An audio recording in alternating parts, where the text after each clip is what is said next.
là. Voilà, messieurs, dames.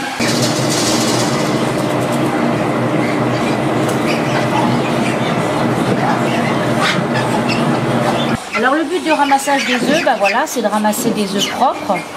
Et quand on les ramasse, on met toujours la pointe en bas, de façon à ce que la chambre à air soit en haut.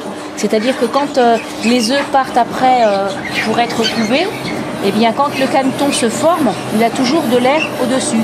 Si on met l'œuf comme ça, en fait, l'air il s'étouffe. Quand il va grossir, il a moins d'air, donc du coup il va s'étouffer. Donc le but c'est de mettre la pointe en bas.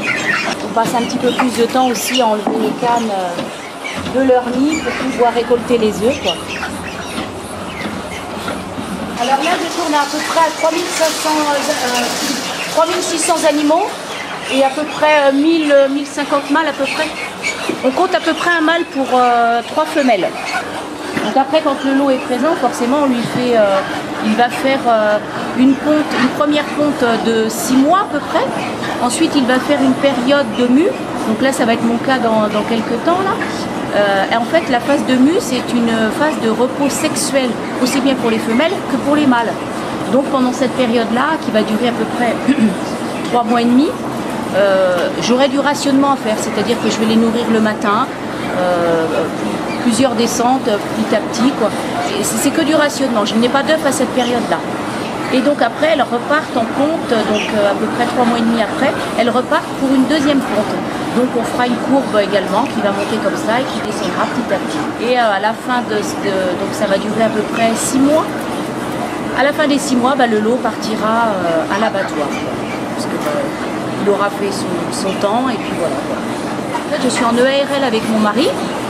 Puisque moi je me suis installée il y a 7 ans. En fait j'ai repris la part de mon beau-père qui était installé en GAEC avec son fils, mon mari. Et donc moi j'ai refait une formation d'1 an pour pouvoir m'installer, bénéficier des aides. Et puis du coup ça fait 7 ans maintenant que je suis installée et donc moi je m'occupe de la partie avicole en fait.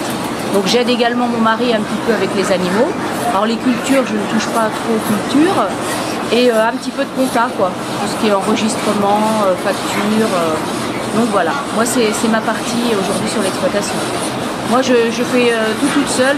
Il y a juste quand c'est le vide sanitaire où là forcément j'ai besoin de tracteurs, de choses comme ça, de main d'homme on va dire, quoi. Mais on a besoin d'aide, quoi. Mais sinon, non, je me débrouille. Ma partie canard, c'est moi qui le fais toute seule. Ça, c'est un mâle aujourd'hui qui ne chausse plus. Là, il est en phase de repos. Et donc, on a également quelques femelles aussi qui vont commencer à tomber en mou, quoi. On voit bien, là, il a les plumes qui commencent à repousser au niveau des ailes. Contrairement à l'autre mâle là, qui est en mue, même celui-ci qui est pas en mue non plus. Et moi je suis fière de ramasser mes œufs, moi j'aime bien mes animaux, donc c'est un métier que j'ai choisi et voilà, je suis contente de me lever le matin pour aller ramasser mes œufs.